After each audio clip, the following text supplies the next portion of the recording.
everybody, welcome back to my channel. Today this is what I'm gonna do. I'm gonna do a Tr3650 swap on an SN95, meaning 96 to 98 Mustang. They come with the T45 from the factory, which I'm sure some of you guys know. So we decided we got a 3650, upgrade the transmission, and also have a lot to explain to you guys. I know I've been MIA for a while and I've been wanting to do this video, but I haven't had the time to actually do some recording, or just haven't had time to do anything really. I've been wanting to do a video for a while, but I haven't had the chance to. Reason I haven't recorded anything for like the past 5 months is because the car is again down. You can see here it's all taken apart. That's the 3650. Maybe I should put it on my car, huh? What do you think? 5-speed on a 4-speed auto? That'd be interesting. The turbo 3650 car. Anyways, but the car's taken apart again. Messed up. There were some metal shavings in the oil pan, and after I put it all back together, I cranked it up, and my dumbass didn't know that I had 20 over pistons, so I ordered a standard board gasket. And when I did the standard board gasket, I put everything back together, and then I assembled the block. Once I assembled the block, I started putting the turbo kit on, and it took me it took me a week to finish everything, because I'd work on it a little bit, and then I put the turbo kit on, and then I got to the point where I was able to start the car. Well, I started the car, and then I heard knocking, like something hitting against something. I was like, God damn it, what happened this time? So after taking apart the block, take apart the turbo, took the headers off, take the heads off, take all that stuff off, and then come to find out, once I took the rods out of the block, my piston said .02.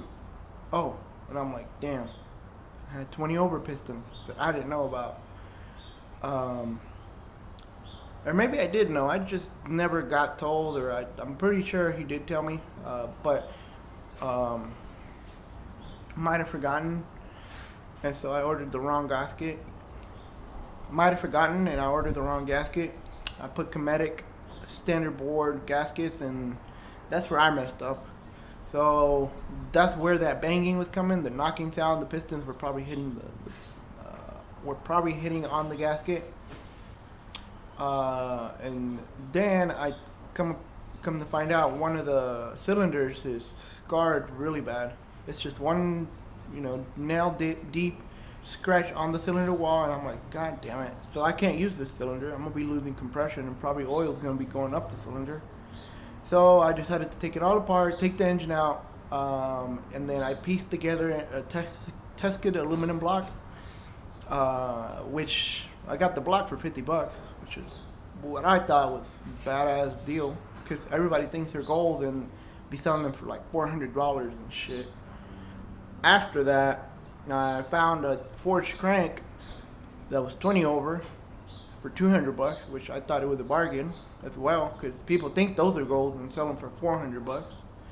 So I got me a full forge bottom end with an aluminum block. I'm also going to lose 70 pounds in the top end, because those aluminum blocks are lighter than the iron blocks. Temperatures are going to be cooler in the aluminum block than it is going to be iron block. Also going to trying to push out at least 20 to 21 psi on that turbo. I don't know if the turbo is going to hold, but if it doesn't, I already have another one in mind that I'm going to get if this one blows up or something.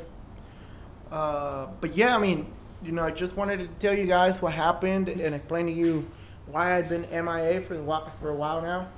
I like doing the videos. I just didn't have any content to talk about, so for that reason I stopped recording, because I didn't have anything. So it is a car channel, which I think I should be talking about cars, not something else. And you know, I like doing all this stuff, so hopefully I get my engine back by the end of the month in April so I could put it all back together. All my parts are right there. Not the fan. That's gonna be my new radiator fan, you know. Gotta have that good air going in. But anyways, that's the old block. You know, my Edelbrock intake, throttle body, my heads. I'm also gonna get some custom heads, custom cams though. The Lopi item on this is gonna be badass. Also gonna get the new torque converter, probably a 4000 stall with a manual valve body and a trans brake. After that, probably rebuild the transmission if it doesn't hold, which I don't think it will. Some people talk about it like stock transmission, stock 4R70Ws do hold, but I don't know. I hope it does. That's some less money I have to spend on a transmission, but I already have it figured out that I'm probably gonna have to upgrade the transmission. So without further ado, I'm gonna get back to work on this SN95. Alright guys, so I'm in the process of about to start unbolting the transmission. My neighbor's out here. Anyways, I'm in the process of unbolting the transmission. I already got the drive shaft off. I got the shifter off. It's very different compared to the Tr3650. I don't know if this is what it's, I guess it's supposed to do that. I don't know. Maybe it is supposed to do that. I don't know. But, I guess yeah. It's just different design.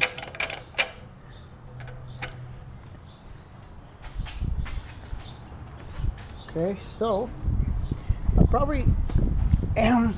Let me get under here. I'm probably gonna have to remove the exhaust manifolds, or not the manifolds, but I'm probably just gonna have to remove the exhaust. It's all welded, as you can see. Probably a bag hit it right there. But I can unbolt it from here, and then up by the manifolds up there, and the hangers right there. Alright, so these are the kind of things you don't want to run into, but sometimes they're necessary. Broken trans mount. So this is done. This is done for. I have to go get another one, so I'm gonna run to the parts store and I gotta go do some errands, and I'll be back to work on this transmission swap. It all going smoothly, you know, other than a bang up finger, but that's all part of the game, you know.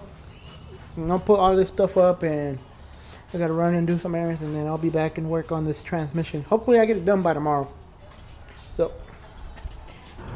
anyways, I'm gonna put all this stuff up and I'm gonna run to the store and go do those errands, and I'll be back to finish on this install. What's up everyone? Welcome back. Today's a new day that I'm working on this SN95. Turns out we needed a new clutch and some other couple parts for the car itself. So it's been since Friday that I haven't worked on it, so I took the transmission down, which is right there. That's the old transmission, the T45, and that's the T3650 over there. Had to order some parts for it to work. Obviously you guys know about the cross member mount, how to get a cross member mount, and we got that. Also had to order a bushing for the shifter. Goes right there, because obviously the other one was too big. This one that goes on the T45 was too small. It's too small, so it doesn't work on these shifters. They're completely different. Also got a new clutch. Got the clutch in. We decided to get a Ram clutch. They're good clutches, you know, if you're not going to make a lot of power. These are the way to go. Good factory replacement, but still handles. It's going to feel pretty smooth. Quality, I want to say it's pretty well made. Here it is, the Ram clutch. And of course the new pressure plate, color it in red. right? And one thing I advise you guys, which I'm sure some of y'all know, do not use the throwout bearings that come in the kit. I repeat, do not use the throwout bearings that come in any clutch kit. They tend to fail a lot faster. I've never used a ram clutch throwout bearing, which is this one right here. It feels really well made, but I mean, you guys can see the difference, right? Like, there's more clearance right here than there is down here. So there it is, it moves.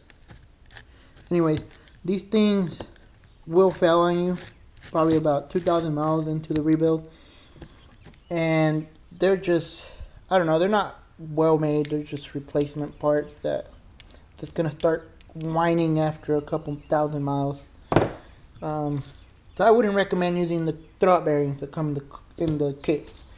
So make sure you grab yourself or order yourself a Ford Racing throwout bearing, which is $50, but I mean, it's like 50 something, with $56, that's what I want to say it is.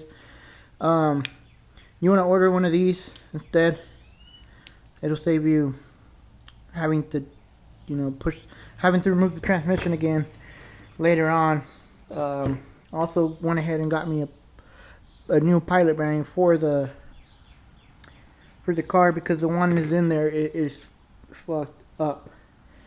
So also, I convinced my friend to go ahead and get the Stifler's cross member for the transmission member. This one's specifically made for 3650 Tr3650 swaps. So it comes with bushings, new bolts. It's pre-assembled for you. You don't have to worry about it. It's just pretty much mounted on, and it's a go. Other than that, you have to notch. You have to notch this transmission mount this way, I think. Well, if you have to notch it one way or the other in order for it to work. I was telling him I didn't want to notch it. I wanted to do I wanted to do a good, nice install. So we should go ahead and get the Stifler's transmission mount. Since they have them and they make them already, why not do it right to begin with? Let me show you guys under the car for a little bit.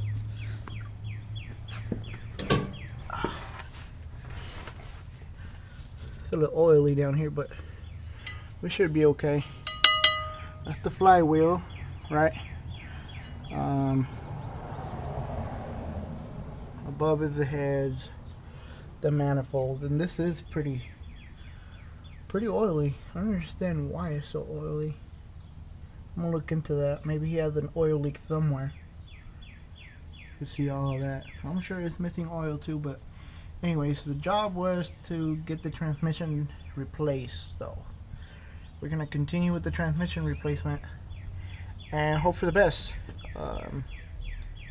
This ended up being a slightly expensive swap, but it's okay. I mean, it's gonna have a better transmission. I mean, some people don't like them, some people do. Some people talk down on the 3650. Some people talk down on the T45. I guess in the end of the day, it's personal preference, right? But anyways, I'm gonna get back to work, and I'll keep you guys updated on what we need to do next.